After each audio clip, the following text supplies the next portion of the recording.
Hi guys, it's Greg here, aka NYPrepper. It is Monday, February 5th, 2024, and I have an emergency alert to share with you guys. So, we have some major breaking news coming in from Iran, and we also have Donald Trump saying that World War III could break out before the election within the next 9 months. We also have U.S. nuclear forces on high alert today. As many as 5 nuclear war command and control planes were in the air today so far. So, what you're looking at here are 3 U.S. nuclear war command and control planes up in the air tonight, right now. And these are the Boeing E-6B Mercury Takamo planes. These planes are responsible for communicating with our submerged nuclear-armed submarines, and they can also remotely launch all of our Minuteman III ICBMs. So 3 of them up in the air right now. We had 2 in the air earlier this afternoon. And what's interesting is one of these planes came from the Toronto area, which is really interesting. And here were the 2 nuclear war command and control planes that were airborne earlier.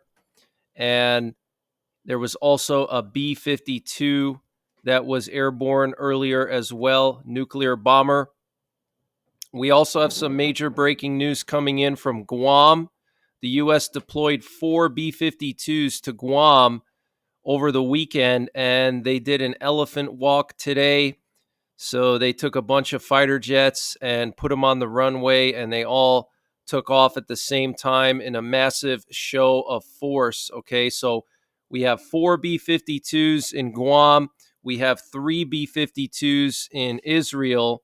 We have B-1s that were moved to Turkey months ago. So things are really escalating, guys. Okay, and this picture was sent to me by a subscriber who was passing by Dyess Air Force Base. This is the same Air Force Base that the U.S. used to launch the strikes on Friday against Iranian proxies. Dyess Air Force Base is one of the main bomber bases in the U.S. It's right near Abilene, Texas, and this subscriber of mine was heading westbound on Highway 20 when 2 B-1s were taking off from Dyess Air Force Base, and looks like they flew right over his truck. And he pulled over to see if they were on the flight tracker, and they were not. So they were flying with their transponders off. So I don't know if the U.S. is planning more strikes. I have no idea, guys, but apparently 2 in the air from Dyess Air Force Base. This was around 5:35 p.m. Eastern time. Okay, so maybe there's going to be another strike tonight or tomorrow. We have no idea. So Iran said today that it will not hesitate to respond in the event of U.S. attacks on its territory after the White House declined to say whether strikes on Iran directly would be ruled out. White House National Security Advisor Jake Sullivan said Sunday the U.S. will press on with its retaliation against Iran-backed groups in Iraq and Syria. Asked whether the U.S. would rule out the possibility of striking Iran directly, Sullivan told NBC it would not be wise for me to talk about what we're ruling in and ruling out. If Iran chose to respond directly to the United States, they would be met with a swift and forceful response from us, he said. Iran's foreign ministry spokesman Nasser Kanani hit back today, saying the Islamic Republic has shown that it has always reacted decisively to any threat to its security, territorial integrity, and sovereignty. Iran will not hesitate to use its capabilities to respond to any attacks on its soil. Okay, so strong words there from the spokesman of the Iranian foreign ministry, saying they will not hesitate to respond.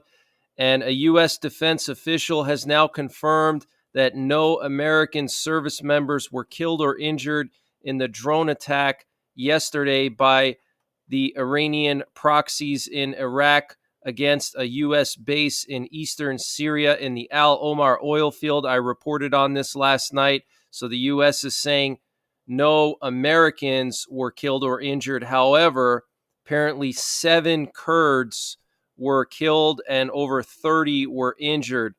So this was a serious drone attack, guys. The Kurds are an ally of the U.S., and apparently this base houses the Kurdish militia, the Syrian Democratic Forces. So still, even though no U.S. service members were killed or injured, it doesn't matter because they still hit a base where our troops were located at, okay? And according to a U.S. Department of Defense official, U.S. troops have been attacked 169 times in Iraq, Syria, and Jordan since October. Okay, 169 times. And the U.S. Department of Defense has finalized their battle damage assessment for the strikes last Friday on Iranian proxy forces in Iraq and eastern Syria, and they have concluded that 84 out of 85 targets had suffered serious damage or were totally destroyed, with a reported number of 30 casualties to actual IRGC personnel or these Iranian proxy personnel. So 30 casualties, 84 targets seriously damaged or destroyed. So basically, it looks like the U.S. strikes so far have really failed to completely deter the Iranian proxies and the Houthis. The Houthis launched missiles at Israel recently, and the Iranian proxies launched a drone at the U.S. base yesterday. So we'll have to wait and see what happens, if the U.S. is going to conduct more strikes or if they're going to wait to see what Iran does next. And then we're going to have to escalate after that.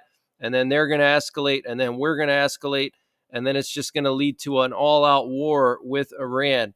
Okay, because what's going to end up happening here is they're going to eventually hit us like really hard, like maybe a dozen or so American troops may get killed next time instead of 3, or they may hit an oil field, or they may hit one of our ships.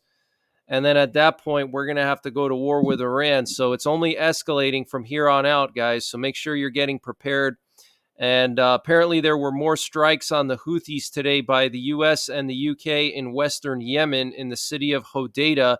And this has not been confirmed yet by the U.S., but sources in Yemen reported kabooms. And I do have some footage to show you, okay, proving that there were some kind of strikes today on Yemen. And some more concerning news coming out of Israel. I reported earlier today that another division of the Israeli military is being moved to the northern border with Lebanon. And we also have the Israeli foreign minister saying today that the time is running out to find a diplomatic solution in southern Lebanon. So it looks like we're going to be covering a war with Hezbollah soon, okay?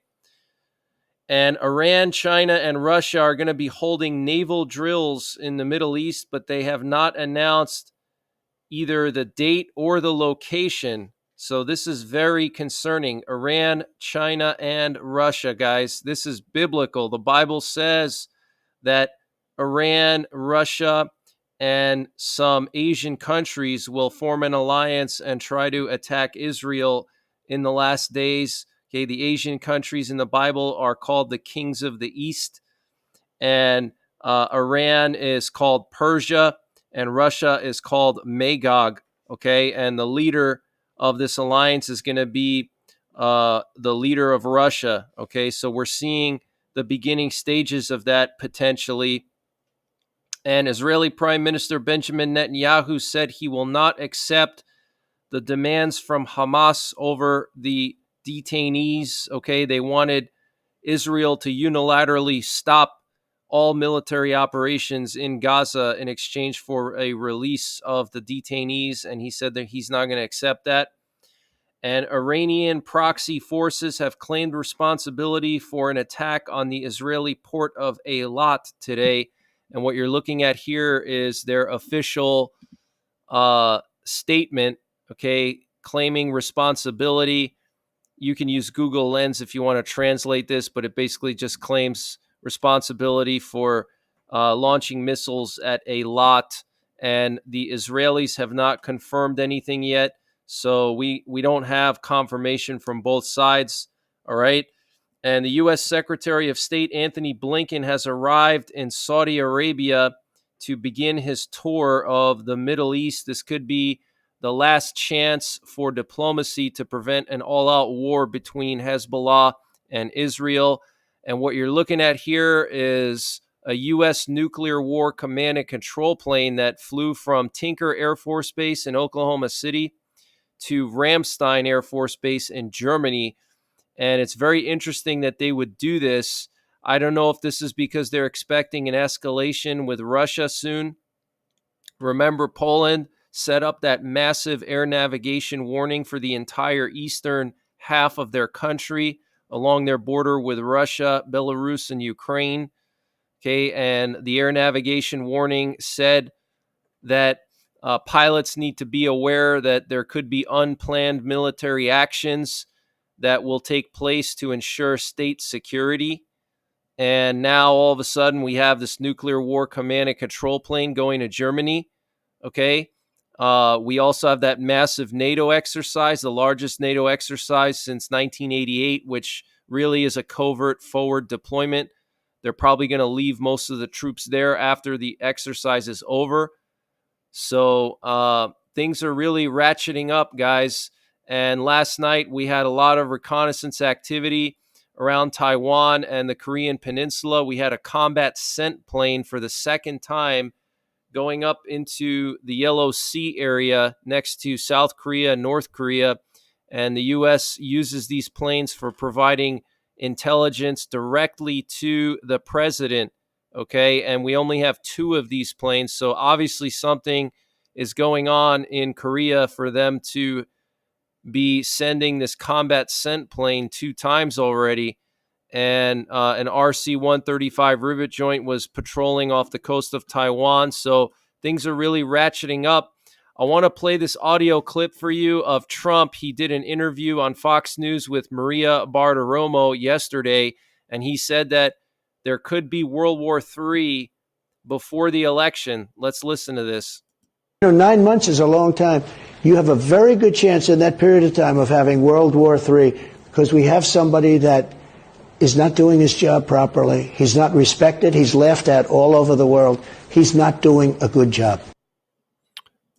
9 months is a long time. You have a very good chance in that period of time of having World War III because we have somebody that is not doing his job properly. He's not respected. He's laughed at all over the world. He's not doing a good job. 9 months is a long time. You have a very good chance in that period of time of having World War III. 9 months is a long time. You have a very good chance in that period of time of having World War III. 9 months is a long time. You have a very good chance in that period of time of having World War III. Guys, I know Trump is just a politician, but you have to remember he is very well connected. He's a billionaire, and he obviously gets information on the inside of what's going on. So for him to say that is extremely concerning. And this update was sponsored by Patriot Supply. Guys, Patriot Supply is doing a limited time sale on their 1-year emergency food supply. They're going to drop the price by $700 for this week only. The sale expires February the 11th, 2024.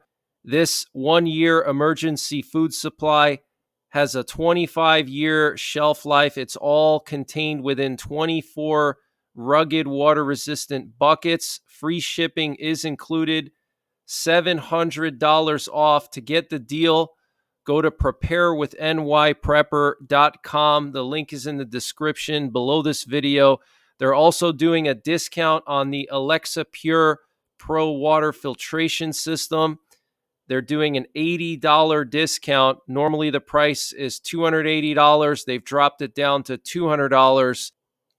And this water filtration system filters out bacteria, heavy metals, chemicals, various types of pesticides and agricultural byproducts. And the best thing is that it does not need electricity to work.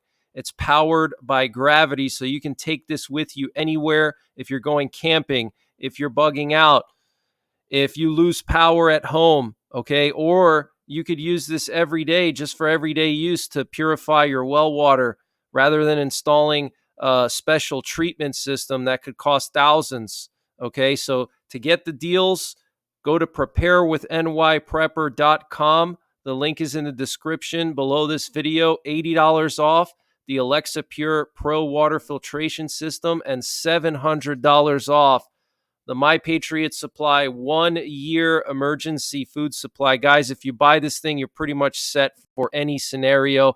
Now, they also have a general store where they sell all kinds of prepping and survival items. They have a wide variety. To get to their general store, when you go to preparewithnyprepper.com, you click on the top of the page, the logo here, My Patriot Supply. Click that logo, and it'll take you to their general store, and they have everything you need. Okay, so check it out, preparewithnyprepper.com. The link is in the description below this video. And here we have some footage coming out of Yemen. This was earlier today. You can see this big plume of smoke, and this apparently was due to U.S. and or UK airstrikes on the Houthis. This was near Hodeidah, which is a port city in Yemen.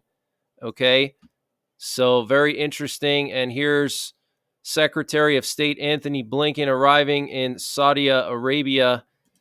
And here we have a picture of those B-52's that landed in Guam over the weekend. Okay, 4 B-52's. And here we have a picture of some U.S. fighter jets about to conduct that elephant walk that I mentioned. You can actually see some B-52's in the back. Okay, so they all took off at the same time from Andersen Air Force Base. Massive show of force to China and North Korea. And here we have some video footage coming out of the Netherlands. In the Netherlands, there's been a large-scale blockade by angry farmers today, and you can see them blocking these roads here, major highways totally blocked by these farmers. We're also hearing that tonight, border crossings have been blocked along the Dutch, Belgian, and French tri-border area, okay, where the three countries meet. And so they've apparently taken control of toll stations and started large fires on the highways. Apparently, farmers have taken control of the Maastricht border crossing between the Netherlands and Belgium. Okay, I have some footage here. Here's a picture of this intersection taken over by the angry farmers. Here we have some video footage of these farmers dumping some brush in the road and setting it on fire. They're even burning, looks like old tires, old tractor tires. So it's a very, very serious situation in Europe right now. These farmers are really ratcheting up their protests, okay? And here we have another video. Okay, this is just another angle, I think, of that same fire. You can see right in the middle of the highway. Absolutely crazy, guys. And Tucker Carlson has apparently just finished interviewing Vladimir Putin. And here's a video of his motorcade coming out of the Russian presidential palace in the Kremlin. Apparently, Putin flew there to meet Tucker Carlson and do this interview. So apparently Tucker Carlson's in this Mercedes van right here. Okay. So that's going to be pretty interesting. And apparently 2,678 Russian tanks were destroyed by the Ukrainian army since the beginning of the invasion in February of 2022. Okay, almost 3,000 Russian tanks have been destroyed so far. Absolutely insane. And Taiwan is going to be deploying drone defenses around their power plants amid fears of a Chinese attack. Drone jamming guns and a passive radar detection and response system aimed to deter actions against critical infrastructure will be deployed. This was reported by the UK Telegraph. So that's some of the latest breaking news that I have, guys. I will be back tomorrow with more breaking news. So make sure you're subscribed. Hit the bell icon below this video so you get notified when I post these updates. And until then, take care. God bless. And don't forget the 3 Ps: prepare, practice, and persevere.